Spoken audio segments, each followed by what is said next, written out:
Batman knows it's hard living in the shadows. Among compact SUVs, a few names tower above the rest. But maybe it's time for the Chevy Equinox's day in the sun. Without a doubt, this Equinox is better than the one that preceded it. It's more attractive, more refined, and amazingly, it's nearly 400 pounds lighter. The benefits of that weight loss are immediately evident in the Equinox's composed, confident handling and a ride that's a little bit firm but still quite comfortable. And even though feedback through the steering wheel is virtually non-existent, modern drivers don't care about that, so we'll move on. Chevy's engineers also did a great job keeping noise outside.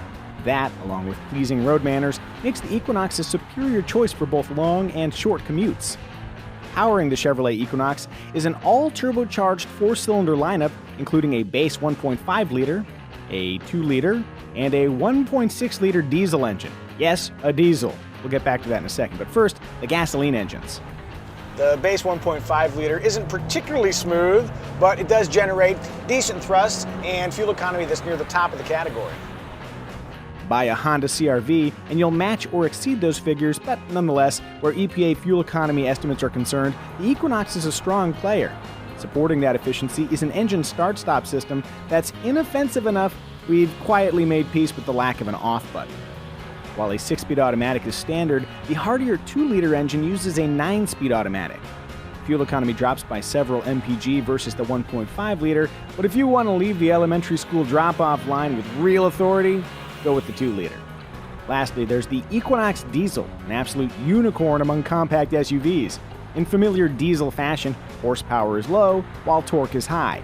But the real news is fuel economy around 40 mpg on the highway. That is spectacular for the category. Whichever engine you choose, front-wheel drive is standard, with all-wheel drive a nearly $1,800 option. As a sport utility vehicle, functionality matters.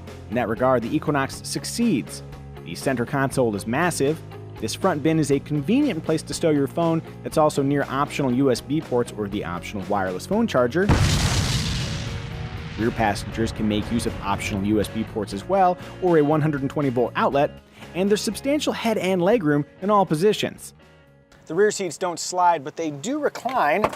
The floor is flat, which is a very nice thing for who's ever in the middle position. And look! Rear seat vents. You'd have to be some kind of monster not to include those for the ones you love. I'm looking at you, RAV4. The seats themselves are comfortable and supportive, though I will say for my mildly athletic body, there's a little bit of pressure here in the shoulder region and against my upper back here. Thankfully, the padding is soft enough it's not a major issue. This is weird, right? If there's an overarching interior issue, it's style. Premium materials appear in critical locations, soft paint covers many of the hard plastics, and this perforated trim and stitching looks nice, but generally, the aesthetic feels plain versus, let's say, the Honda CR-V. And compared to the admittedly smaller Mazda CX-5, well, you be the judge. Okay, two final complaints. The metallic trim around the gear shift reflects the sun into your eyes, which is not good when you're trying to see things. And just like in the Honda CR-V, your right knee rests against this close proximity hard plastic. Time to bust out the old mouse pad again. It's floppy. I got her. At 29.9 cubic feet, space behind the rear seats lands on the small side of the category spectrum, and the hatch opening is slightly sloped versus the squared-off CR-V and RAV4. Even so, there's plenty of space to work with, supplemented by a sizable underfloor storage area, and dropping the rear seats can be done from the back of the vehicle with handy seat releases that are sadly not included on lower trims. The resulting load floor isn't quite flat, but darn close. Accessing the space demands a higher liftover than the previously mentioned RAV4 and CR-V, but on a brighter note, the available power hatch does include convenient height adjustability. Compared to some of its competitors, visibility out of the Equinox is actually quite good, especially over your right shoulder, though the high dash does make it a little bit hard to tell where the nose of the car is. To that end, there is a 360-degree camera system that I cannot pull up. Ah, there it is! I have no excuse not to park within the lines. Let's see if I can do it. Do. Camera, you guide me. I'm not even looking outside of the car. I don't think the lawyers would like that. Right inside the lines. Kabam. When not parking, the standard 7-inch or optional 8-inch screen can be used for infotainmenting, which is not a word. Though some members of the KBB editorial team think the interface looks dated, it's hard to argue with the system's usability. Clear icons, snappy response times, pain-free Bluetooth connectivity, and standard Apple CarPlay and Android Auto make MyLink infotainment a pleasure to use, with a few caveats.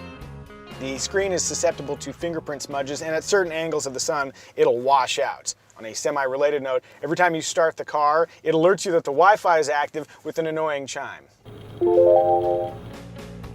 Keep things cheap, and for about $24,500, including destination charges, you'll get a Chevrolet Equinox with 6 airbags, an electronic parking brake, 4G LTE Wi-Fi, though you'll need a subscription to exploit it, a backup camera, and one of our favorite features, push-button vehicle lock and engine start functionality.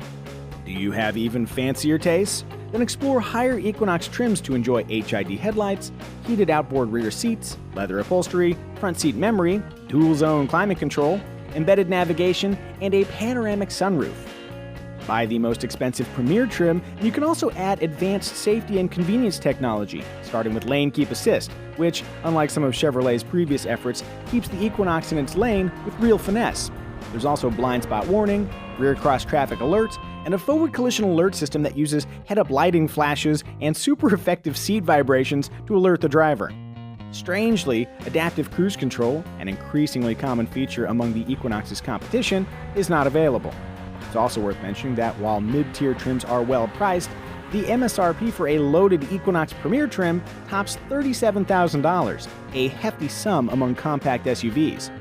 Speaking of compact SUVs, the segment is overflowing with choices like the inviting and utterly functional Honda CR-V, the extremely popular Nissan Rogue, the RAV4, which is a Toyota, and the gorgeous and refined yet somehow still sporty Mazda CX-5. And that's just the tip of the SUV iceberg. With this many options, the question isn't really which one is best, but rather which is best for you. I mean, some SUVs are better than others, but even in a jam-packed field, the Chevy Equinox is one of the best choices you can make.